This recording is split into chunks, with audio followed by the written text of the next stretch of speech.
Great Inventors and Their Inventions by Frank P. Bachman. Chapter 1. Inventions of Steam and Electric Power. James Watt and the Invention of the Steam Engine. Until a little more than 100 years ago, the chief power used in the production of food, clothing, and shelter was hand power. Cattle and horses were used to cultivate the fields. Windmills and water wheels were employed to grind corn and wheat, but most tools and machines were worked by hand. Men had, for many years, dreamed of a new power which would be more useful than either work animals, sails, windmills, or water wheels. This new power was steam, yet no one had been able to apply the power of steam so that it would grind corn and wheat, spin and weave cotton and wool, or do any useful thing at all. The man who succeeded in giving to the world this new power was James Watt. Steam now propels ships over the Atlantic in less than a week. It speeds express trains across our continent in 90 hours, and it does 1,000 other wonderful and useful things. Childhood and early education. James Watt was born in 1736 at Greenock, Scotland, not far from Glasgow. His early education was received at home, his mother giving him lessons in reading and teaching him how to draw with pencil and chalk. His father drilled him in arithmetic and encouraged him in the use of tools. When at length James went to school, he did not at first get along well. This was due to illness, which often kept him at home for weeks at a time. Still, he always did well in arithmetic and geometry, and after the age of 14 he made rapid progress in all his studies. Even as a small boy, James was fond of tinkering with things. This fondness was not always appreciated, as is shown by a remark of an aunt, "James Watt, I never saw such an idle boy. Take a book, or employ yourself usefully. For the last hour you have not spoken a word, but taken off the lid of that kettle and put it on again, holding now a cup and now a silver spoon over the steam, watching how it rises from the spout, and catching the drops of water it turns into. Are you not ashamed to spend your time in this way?" Much of his time, as he grew older and stronger, was spent in his father's shop, where supplies for ships were kept, and where ship repairing was done. He had a small forge and also a workbench of his own. Here he fastened cranes, pulleys, and pumps, and learned how to work with different metals and woods. So skillful was he that the men remarked, "James has a fortune at his fingers' ends." The time at last came for choosing a trade. The father had wished James to follow him in his own business, but Mr. Watt had recently lost considerable money, and it now seemed best for the youth to choose a trade in which he could use his mechanical talents. So James set out for Glasgow to become an instrument maker. Learning instrument making. He entered the service of a mechanic who dignified himself with the name of optician. This mechanic, though the best in Glasgow, was a sort of jack-of-all-trades, and earned a simple living by mending spectacles, repairing fiddles, and making fishing tackle. Watt was useful enough to his master, but there was little that a skillful boy could learn from such a workman, so he decided to seek a teacher in London. There were plenty of instrument makers in London, but they were bound together in a guild. A boy wishing to learn the trade must serve from 5 to 7 years. Watt had no desire to bind himself for so long a period. He wished to learn what he needed to know in the shortest possible time. He wanted a shortcut. Master workman after master workman, for this reason, turned him away. Only after many weeks did he find a master who was willing to take him. For a year's instruction, he paid $100 and gave the proceeds of his labor. The hours in the London shops were long. "We work," wrote Watt, "to 9 o'clock every night except Saturdays." To relieve his father of the burden of supporting him, he got up early and did extra work. Towards the end of the year, he wrote, with no little pride, "I shall be able to get my bread anyway, as I am now able to work as well as most journeymen, though I am not so quick as many." Jack of all trades. In order to open a shop of his own, Watt returned to Glasgow. He was opposed in this by the Hammermen's Guild. The Hammermen said that he had not served an apprenticeship and had no right to set up in business.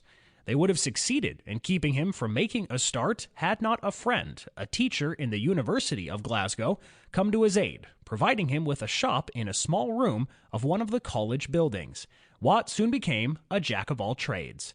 He cleaned and repaired instruments for the university. Falling into the ways of his first master, he made and sold spectacles and fishing tackle.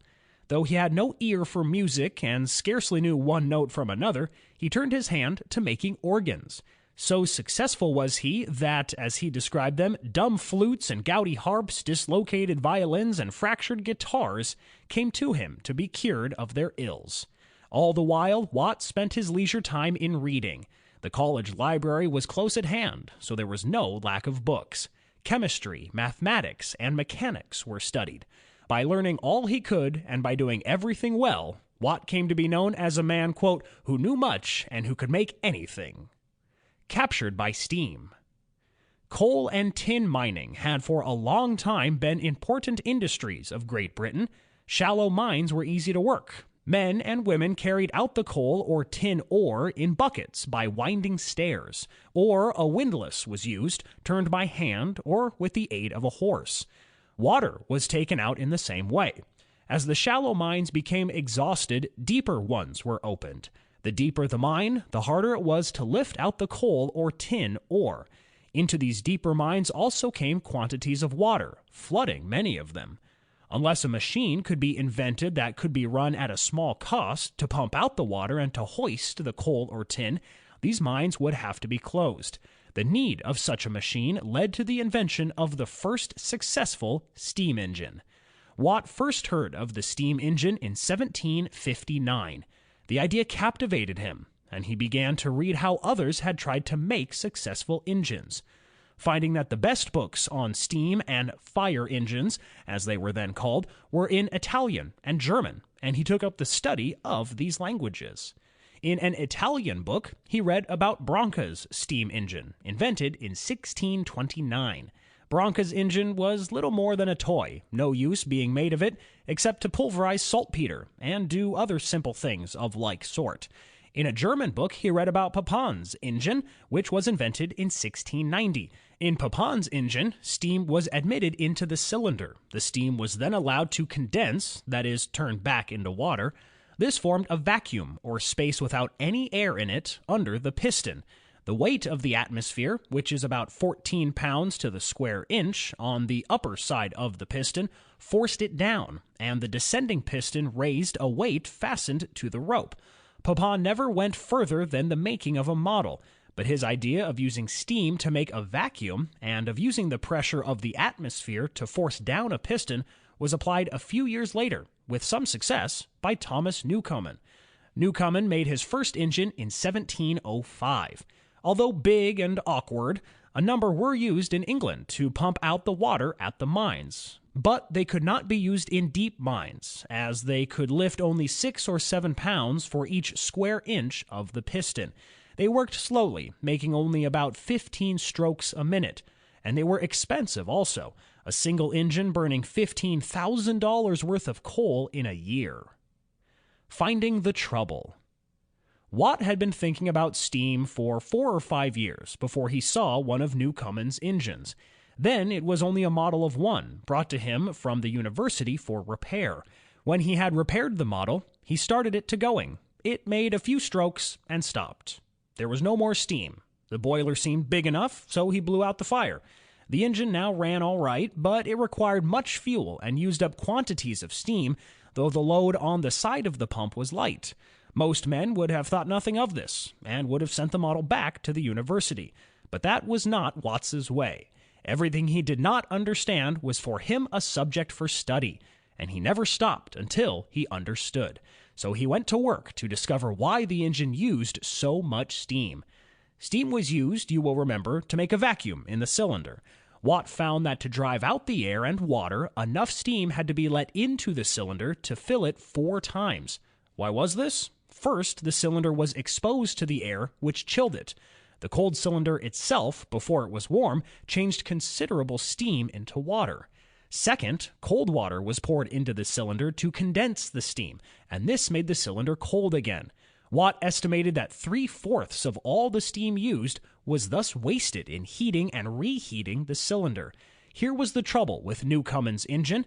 Watt saw that to remedy this defect, a way must be found to keep the cylinder always as hot as the steam which entered it, and the vacuum must be made in the cylinder without cooling it. Making the invention. Watt spent much time and money in making experiments, but nothing he tried succeeded. Quote, "Nature has a weak side," he was fond of saying, "if we can only find it out." So he went on day after day, following now this and now that false hope. One Sunday afternoon, early in 1765, writes Watt, I had gone to take a walk in the green of Glasgow. I was thinking upon the engine and about how to save the heat in the cylinder, when the idea came into my mind that steam was an elastic body and would run into a vacuum. If connection was made between the cylinder and a tank from which the air had been pumped, the steam would pass into the empty tank and might there be condensed without cooling the cylinder. I then saw that I must get rid of the condensed steam and of the water used in condensing it. It occurred to me this could be done by using pumps. With a separate condenser in mind to get rid of the steam after it had done its work without cooling the cylinder, other important improvements were thought of. In Newcomen's engine, the upper end of the cylinder was open to let the air act upon the piston. Watt now planned to put an airtight cover over the end of the cylinder with a hole for the piston rod to slide through, and to let steam in above the piston to act upon it instead of the air. This change made Newcomen's atmospheric engine into a steam engine.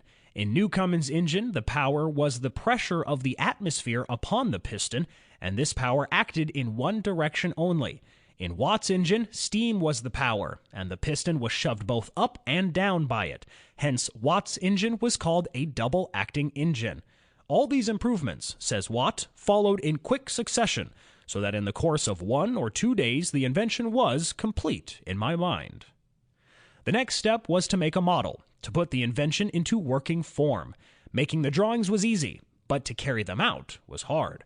A lack of good workmen was the chief difficulty. There were no skilled mechanics in those days, nor self-acting tool-making machines. Everything had to be made by hand.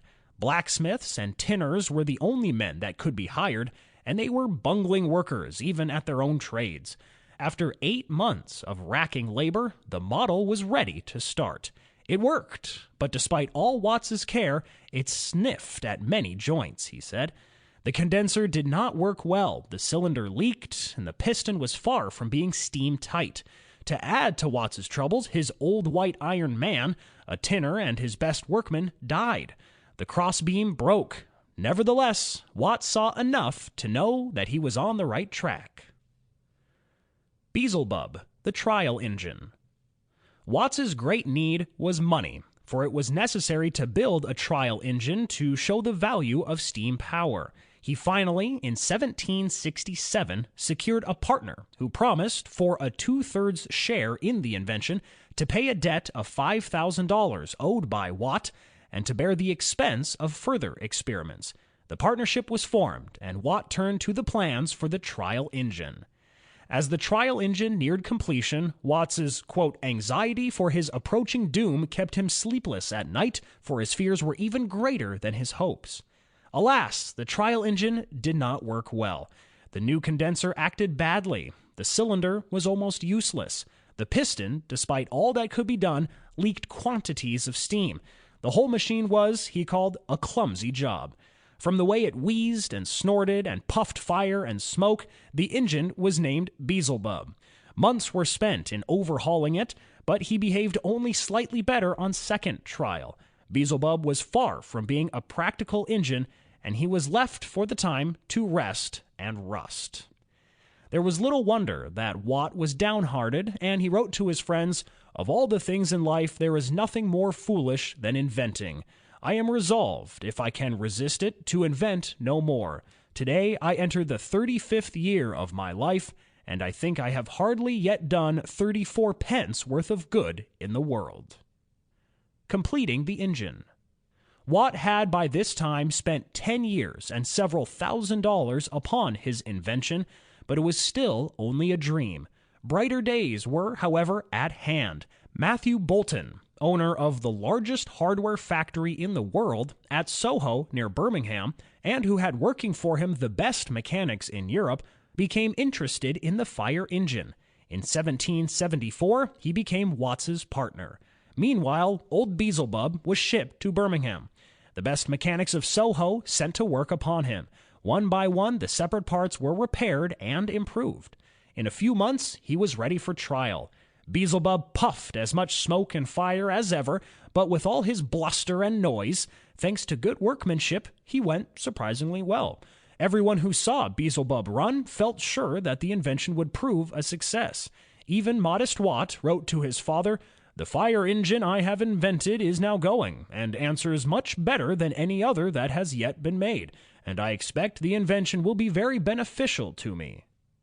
Though success was promised, much remained to be done to make the engine practical. It was found, for example, that if the load Beelzebub was pulling, for some cause, became lighter, he would run too fast. If the load suddenly became heavier, he would run too slow. Some way had to be found to make him run faster when there was need of more power, and to run more slowly when less power was needed. Two heavy balls were fixed to swing around an upright rod. When the engine ran fast, the upright rod turned fast, and the balls swung out and so acted as to admit less steam. When the engine ran slowly, the rod turned slowly, and the balls swung down and let in more steam. By the use of this contrivance, or the governor, Beelzebub was made to run at about the same speed, and when started and set to work, became his own engineer. Other inventions were made, and the separate condenser, piston, and cylinder were improved. Thus, after years of thought and labor, the steam engine at length stood full-grown and ready for all kinds of work. Making the business pay. To make an invention is one thing. To get people to use it and so make it profitable is another. It is difficult to say which is the harder. In any case, Watts's troubles were not over. All the time that Watt was working on his invention, mines were being flooded with water and had to be given up. Among the first orders for engines was one for a mine in Cornwall. Watt made the drawing with care, and the workmen did their best, for much depended on the first engine. The engine was ready by the middle of 1777, and Watt went to set it up. The people were eager to get a look at the monster. Mine owners came from far and near to see it work. Many were doubtful, and some even wished that the engine might fail. But to the surprise of all, it succeeded. It pumped water as they had never seen water pumped before. The size and speed and, as Watt wrote, the horrible noise of the engine give satisfaction, and the noise seems to give great ideas of its powers. In a few days, the mine was dry. It was the deepest mine in the district, and orders for engines began to come in. They came so fast that in the course of the next 4 or 5 years, almost all the mines in England and Scotland were supplied. Bolton, Watt's partner, felt from the first that the greatest field for the steam engine was in mills and factories. When orders for pumping engines fell off, Watt went to work on a factory engine. The first factory engine was built in 1782 and was for a corn mill. The use of the steam engine in mills was opposed by the millers. They saw that to put steam engines to grinding corn and wheat would do away in many ways with windmills and water mills. The working people also were stirred up. They were led to believe that if the steam engine was put in mills, it would take work away from them. "It seems," wrote Watt, "the meddlers are determined to be masters of us, to put a stop to fire engine mills, because they come in competition with water mills, would be as absurd as to put a stop to canals, because they interfere with wagoners. The argument that men are deprived of a livelihood would put a stop to the use of all machines whereby labor is saved. Carry out this argument, and we must do away with water mills themselves, and go back to grinding corn by hand labor." So strong was the opposition that Watt and Bolton decided to build a flour mill to show what could be done. They built one at a cost of $60,000 and put into it their newest and best engine. The mill attracted much attention, but it was not allowed to run long. So bitter was the feeling against the steam engine that the mill was set on fire and burned to the ground. Though the mill was a total loss, it served its purpose. Orders for factory engines came in apace. Orders from France, from Italy, and from America. The advantages of steam power were now apparent. Water mills were stopped in the summer by the lack of water, and in the winter by frost, while steam mills worked on by day and by night in all kinds of weather and in all seasons. To bring the world to appreciate the value of the steam engine was thus a hard struggle. Down to the year 1785, every penny made from the sale of engines, amounting to more than $200,000, was put back into the business. Besides, large sums were borrowed. So great was the need for money that even the patents were mortgaged. Time and again, it seemed as if all would be lost. More than once, Watt and Bolton felt that this would be a blessing. The mine owners, for instance, refused to pay for the engines which had saved them thousands of dollars. Dishonest persons stole and used their patents. They were continually annoyed by rumors that a better engine was on the point of being completed. Efforts were even made to get Parliament to take away their patents.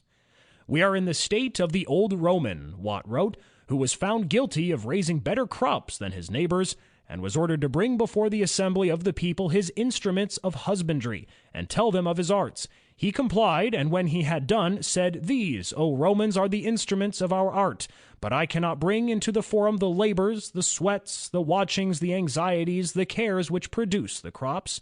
So everyone sees the reward which we may yet probably receive from our labors, but few consider the price we have paid for that reward, which is by no means certain." Difficulty after difficulty was, however, battled down. Parliament refused to take away the patents. Persons who used them without right were punished. The mine owners were forced to pay what they owed. The business, after long waiting and untold distress, began to pay. Old age at Hearthfield. The partnership between Watt and Bolton came to an end in 1800. Watt was now well-to-do. Relieved of business cares and worry, his health improved. He built a beautiful country home at Hearthfield. From there, he made trips to different parts of Scotland, Wales, and England. To Hearthfield came old friends and the greatest men of England to visit him. Inventing continued to give him the greatest pleasure. A room was fitted up in the attic of the house, and there he would work for days at a time. This room remains just as it was in 1819. On a monument erected in Watts's memory in Westminster Abbey are these inspiring words: "Not to perpetuate a name which must endure while the peaceful arts flourish, but to show that mankind has learnt to honor those who best deserve their gratitude. The king, his ministers, and many of the nobles and commoners of the realm raised this monument to James Watt, who, directing the force of an original genius, early exercised in philosophic researches to the improvement of the steam engine, enlarged the resources of his country, increased the power of man, and rose to an eminent place among the most illustrious followers of science and real benefactors of the world."